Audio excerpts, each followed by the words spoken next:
Մարիա հեռուստասերիալում գլխավոր հերոսուհու առողջական վիճակը լավանում է և բժիշկները որոշում են նրան հենց նույն օրը դուրս գրել հիվանդանոցից։ Դավիթը, Աբուլը, Ռուբենը և Մարիան միասին վերադառնում են տուն, բայց այս վերադարձը հանգիստ չէ։ Տան շեմից ներս մտնելուն պես Ռուբենն ու Դավիթը պահանջում են բացատրություններ Մարիայից նախորդ գիշերվա անհետացման համար։ Մարիան փորձում է խուսափել, բայց ճնշման տակ վերջապես խոստովանում է ամեն ինչ։ Ասում է, որ ինքը վստահ է արտակի սպանությունն իրականացրել է Ռաֆը։ Եվ ավելին, դեռ ամիսներ առաջ նույն Ռաֆն էր, որ կոտրել էր արտակի մեքենայի ապակիները, ինչի մեջ սխալմամբ մեղադրվել էր հենց Դավիթը։ Այս խոսքերից հետո Դավիթը կատաղության եզրին է։ Նրա համար անընդունելի է, որ Մարիան, իմանալով Ռաֆի մեղավորության մասին, շարունակել է շփվել նրա հետ, թեկուզ եթե դա արել է միայն Ռաֆին խոսեցնելու նպատակով։ Աբուլն արդեն դժվարությամբ է պահում եղբորը, իսկ Դավիթը, չդիմանալով, ուղիղ գնում է Ռաֆի տուն նրանից պատասխան պահանջելու։ Աբուլը ստիպված է ուղեկցել նրան, իսկ երբ տեսնում է, որ իրավիճակը սրվում է, միանգամից զանգում է Ռուբենին ու խնդրում շտապել Ալայի տուն, մինչդեռ ուշ չէ։ Այդ ընթացքում Նոնան տանը մենակ է Մարիայի հետ։ Նա օգտվում է առիթից ու սկսում բացահայտ հարցաքննություն, փորձելով պարզել, արդյոք ով է դրդել Մարիային այս արկածախնդիր պլանին։ Մարիան հերքում է, ասում է նախաձեռնությունն իրենն է եղել, բայց Նոնան այնուամենայնիվ չի հանդարտվում։ Երբ Ռուբենը վերադառնում է տուն, Նոնան արդեն պատրաստ ունի մեղադրանքը։ Նա պատմում է, իբր Օֆան ի սկզբանե տեղյակ է եղել Մարիայի և Ռաֆի գաղտնի հանդիպումներից ու դեռ ավելին։ Հենց Օֆան է խորհուրդ տվել Մարիային խաղալ այս վտանգավոր խաղը։ Ռուբենը շոկի մեջ է։ Նախ նրան զարմացնում է, որ նման բան են իրենից թաքցրել, ապա դժվարանում է հավատալ, որ Օֆան ընդունակ էր իր դստերը նման վտանգի մեջ դնել, բայց կասկածի սերմն արդեն ցանված է։ Եվ հիմա Ռուբենը գնում է Օֆայի տուն։ Տարբեր ուղղություններով շրջանցելով զրույցը նա ուղղակիորեն հարցնում է. արդյոք Օֆան գիտեր Մարիայի ու Ռաֆի հանդիպումների մասին։ Երբ ստանում է դրական պատասխան, այլևս ոչինչ չի ասում։ Արդեն համոզվում է, որ հենց Օֆան է դրդել Մարիային գնալ այդ քայլին։ Իսկ դրանից քիչ առաջ Մարիան ևս եկել էր Օֆայի տուն մի փոքր սփոփանք գտնելու։ Նա պատմում էր մայրիկին, թե ինչպես իրեն ոչ ոք չի հասկանում, բոլորը մեղադրում են ու սխալ են մեկնաբանում իր քայլերը։ Իսկ իրականում ինքը միայն մեկ նպատակ է ունեցել՝ փրկել Դավիթին և վերջապես ստիպել Ռաֆին պատասխան տալ իր կատարածի համար։ Հարգելի հետևորդներ, իսկ դուք արդյոք կգնայիք նման ռիսկային քայլի, ինչպես Մարիան, հանուն սիրելիի արդարացման։ Գրեք մեկնաբանություն։ Սուր ինձ հարց են տվել, ընկեր ունես։ Ունեն ասելի հո անտես չես։ Դենք ընկեր ունեն։ Այսինքն եթե չունեմ, ուրեմն անտեր է։ Դե բա մարդի թե ընկերներով է հարուստ, թե ընկերներ չունես։ էլի։ Ինչ ասենք։ Որ կամարի ընկեր ունի։ Եվ ով է այդ ընկերը։ Այ, դաշը բարձրաձայն ենք ամեն դեպքում։ Իսկ թվում է բոլորիս համար բարձր։ Ոնց է ինչ որ բան ստեղյակ չեմ կամ տեղյակ։ Դու լավ ես։ Կարայինք չեմ ընկի օրինակ տանը լինեինք։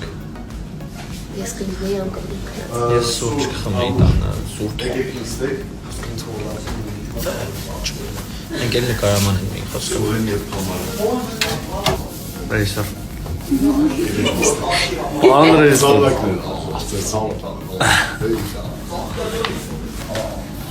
Դե գնա, նստել ես։ Ես դες ուզում եմ ցույց տալ, թե ոնց է հնարավոր դառնալ դերասան եւ ուղղակի պարկած փող աշխատել։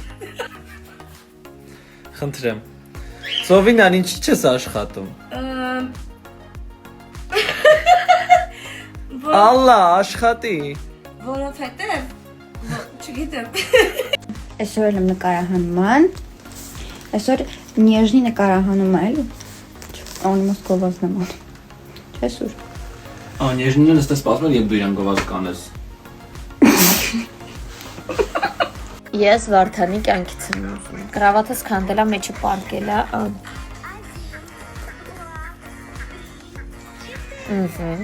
Ջուրը տվեցինք։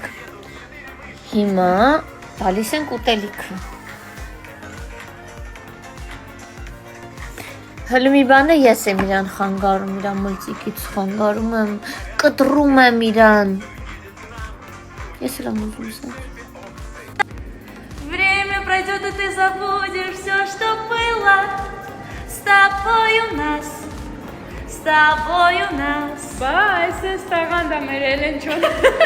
Սուրենը կռիվ անում, թե ուրա թամին, ես 2 րոպե շուտ հասել եմ։ Har Krishnային։ Krishnային։ Ես պատրաստ եմ։ Մենք ֆիլտրով ենք ստորյանում, որ մեր տանջված դեմքերը չտենակ։ Երեխեք դուք գիտեք մենք ինչ բարդ տեսարան ենք խաղացել այսօր, երկուսով, այն որ ուժ չունենք։ Հա, սպառվել ենք, բայց ասա որ ժամը 6:10-ա, ես դեռ ուր եմ։ TV-ում եմ։